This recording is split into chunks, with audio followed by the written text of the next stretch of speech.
LG's new V40 ThinQ has a lot in common with the other expensive smartphones we've tested this year. It has a big, beautiful screen that stretches almost edge to edge with a notch cut out of it.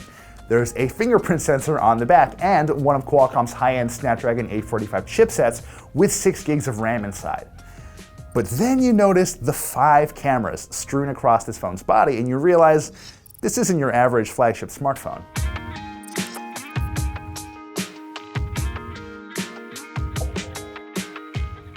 We've been testing the V40 ThinQ for a little while now, but since its software isn't actually final yet, we're holding off on a full review. And actually, that might be for the best. These cameras are the stars of the show here, and while they've generally worked really well, LG has made some decisions here that actually don't seem to make a whole lot of sense. Before we get into that though, we need to dig into what all of these cameras do. The two sitting above the 6.4-inch OLED screen are straightforward enough. One is a standard 8-megapixel sensor with an f1.8 aperture for all of your typical selfies. The other one is a 5-megapixel wide-angle camera meant to help you squeeze all of your friends into a single group shot. It's probably no surprise that the standard selfie camera produces more detailed photos, and it would have been nice if LG used a wide-angle camera with the same resolution. The group selfies it takes aren't bad by any stretch, but they just don't have the same sense of crispness or clarity as those standard selfies do. In my experience though, portrait mode using these front-facing cameras is really hit or miss. I don't know if it's the shape of my head or my weird thinning hair, but the camera has never done a great job of telling my face apart from the stuff behind it. This isn't a problem unique to LG, but it is made more noticeable by some colorful backdrop options. In addition to just blurring out all the stuff behind you, you can also fill that space with goldenrod or salmon, but they just make the portrait mode's hinky face detection even more obvious.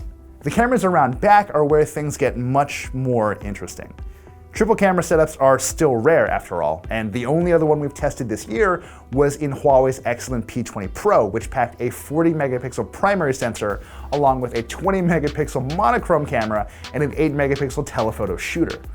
As far as smartphone cameras go, the P20 Pro was pure overkill, and I loved it. LG's approach is a little different. It's all about giving you the different perspectives you need in a single device. Most of the time, you'll be using the main 12-megapixel camera and its f1.5 aperture, especially because it's really good in low light. If you want to get in really tight on your subject, you can switch into the 12-megapixel telephoto camera with its 2x optical zoom.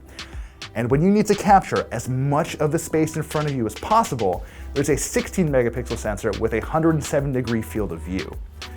LG actually refers to this as the super wide-angle camera, but that feels a little disingenuous when you consider last year's V30 had an even wider 120-degree field of view.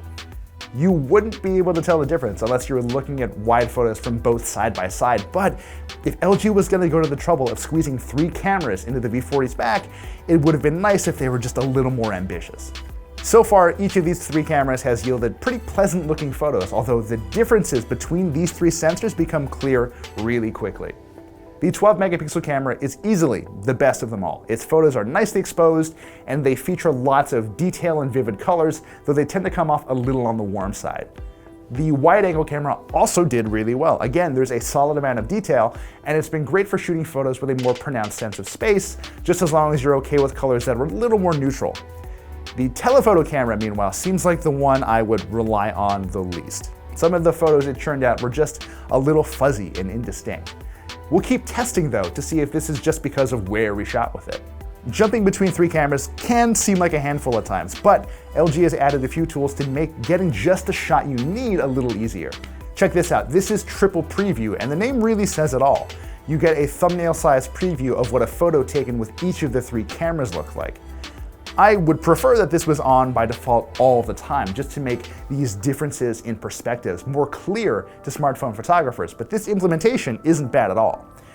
What is bad is the V40's triple capture feature. Long story short, you can shoot a photo with all 3 cameras in quick succession with a single touch. That sounds great, but the results have almost always been disappointing. Here's the problem.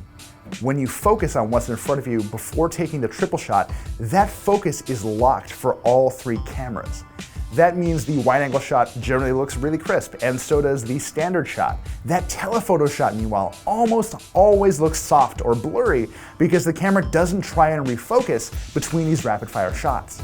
This could change in time, and I hope it does because the implementation as I've tested it is so clumsy that the feature barely seems worth using.